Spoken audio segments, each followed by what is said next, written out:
Hi, this is Athena StarSeed, and this is Raising Reverence, and I am beginning my second round of intermittent fasting. So it's getting very emotional. I am working on the gold Prana Cleanse. So I'm drinking a lot of yellow liquids today. This one is a tonic, which is vitamin B, turmeric, ginger, apple, and coconut water. And I am working on the third chakra, which is the will and the power center. And so today my emotional exercise was to write baby Tina, even though I'm Athena StarSeed, but my birth name is Tina Renee. And I'm writing baby Tina a letter to tell her that I am with her through all of the initiation points of our life. So I just spent the last 2 hours pouring my heart out and addressing every wound that I have.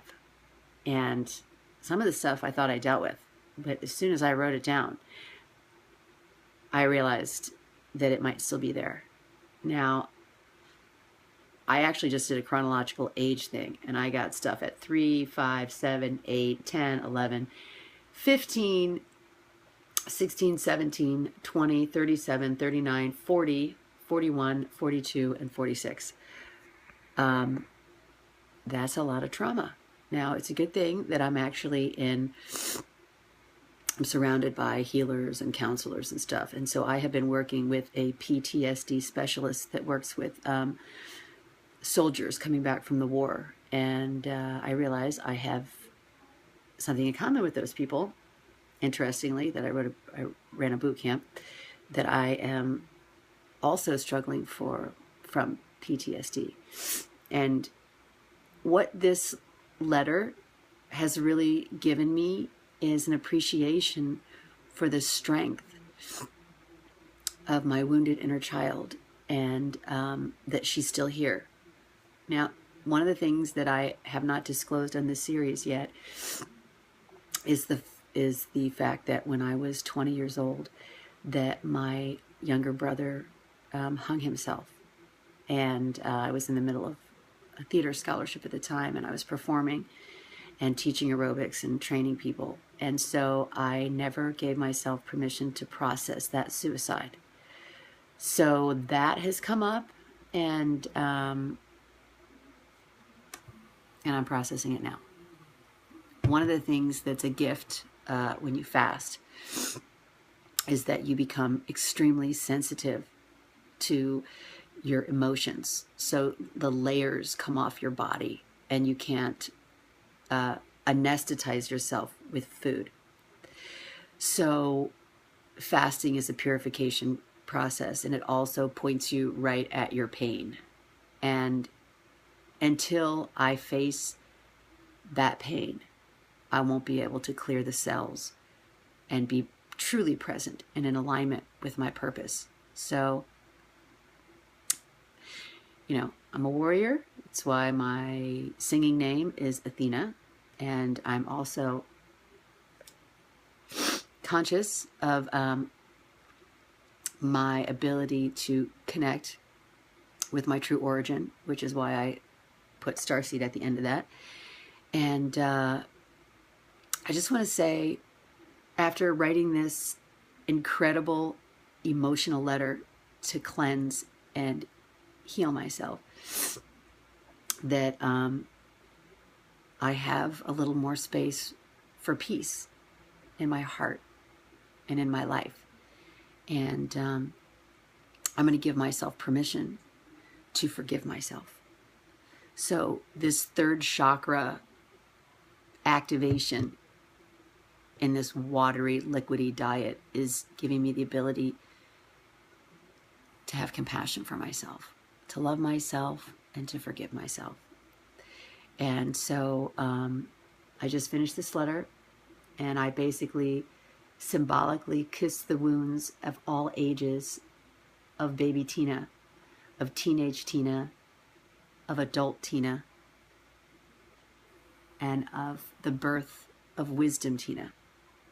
And next to every wound that I recorded on all of those ages, I wrote the gift that I received from each initiation. And that's what life is really, is a series of initiations to be able to enter the wound and find the gift. And this is really important to me because I'm a mother. And for me to be able to, even at 46, address these things, clear them, and heal them through all the modalities that I have in my toolbox, that'll make me a better mother. And I will be able to share that wisdom with my beautiful, gorgeous, gracious, great, amazing daughter, Reverence. And by doing that, I am able to raise my frequency. And I'm able to be a happier, more peaceful, more compassionate, more loving, unconditional mother. Because let me tell you, I got a lot of anger. That's the third chakra when it's not completely running the right direction, is repressed anger, which is resentment, and it comes out as a lot of judgment. So I'm a judger.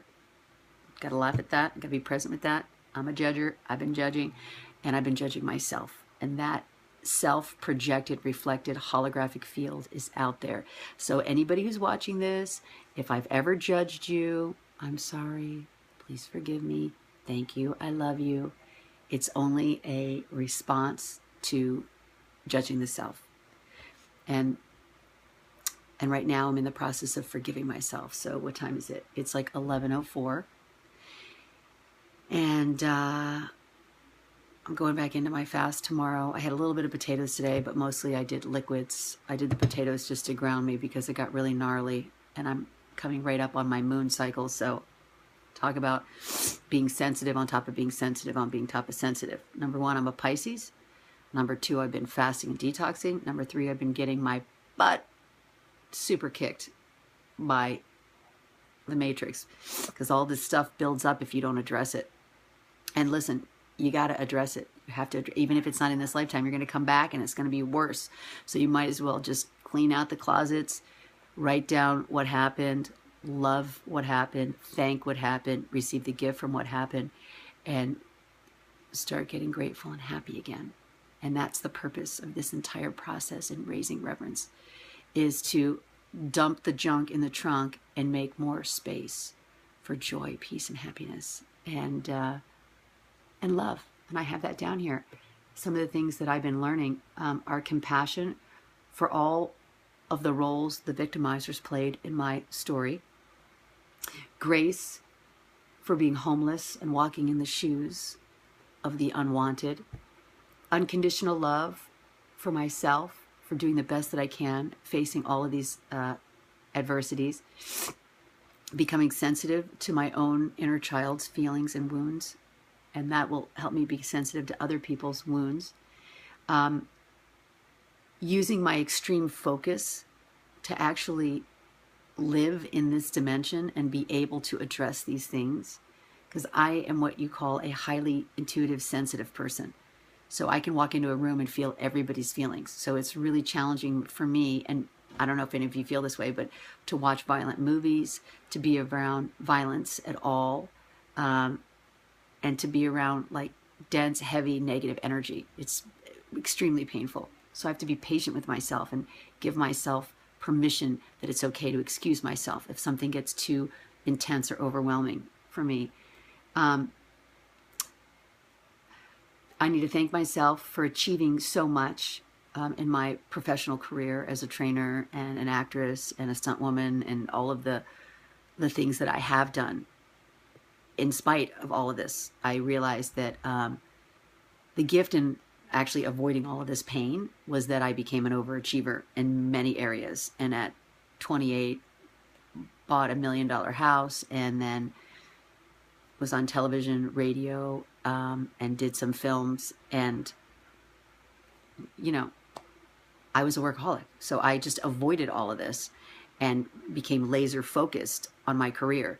And then when I woke up and I realized that I had made money, lived in $1 million house, and achieved most of my dreams, and I was still miserable, I couldn't smear wealth and fame and achievements over my wounds. And I think a lot of celebrities do that. I think many celebrities that we know today that have taken their own lives thought that they would find healing in the recognition of being famous, or in the recognition of being goal-oriented and achieving all of their goals. And when they get to the end of those goals, they realize that there's still that overwhelming pain. And so I've also learned that you find love when you least expect it. And that's a gift from God, is actually to find love again. And then that mothering my child, Reverence, is one of the most healing and magical things that I could ever do. And there's something extraordinary about being a mother. And those of you who are mothers will know that it's a great initiation. In fact, it's probably one of the greatest initiations that I've ever had, as being a mother, because being a mother gives you the opportunity to go back and heal yourself at 1, at 2, at 3, at 4, and at 5. And I am able now to rewrite how I was mothered. My mother was 18 when she started having babies, and so she did the best she could. And I'm sure your mother and father did the best that they could, which is why every day I try to pray and do an asana for my mother and my father, to tell them that I love them and to forgive them. So I say, I love you, mother and father. I forgive you, mother and father. I'm grateful for you, mother and father. I thank you, mother and father. And this ability to re-raise myself by doing the things that I would have wanted my parents to do, I do with my daughter. And that's very healing. And my daughter is amazing. She's amazing. And she's extremely intuitive. And she touches my face and she says, oh, mommy, I love you. I miss you. And when she gives me a bath, she pours water on my back and she says, I'm here to honor you, mama. I mean, I can't say enough about Reverence. If I say anything, I'm going to say, Reverence Bell Costology, I love you with the passion of heaven. And it's my intention to be the most extraordinary, best mother that I possibly can be. And I ask you to forgive me and please be patient with me, because I'm learning how to love myself. And by loving myself, I can be a better mom to love you. So that's the end of today. On the golden prana, 3rd chakra cleanse, to release my anger and embrace my inner wounds and embrace my inner child and tell her that I love her. Thank you for watching this series, Raising Reverence. I love you, even if I don't know you. Stay tuned.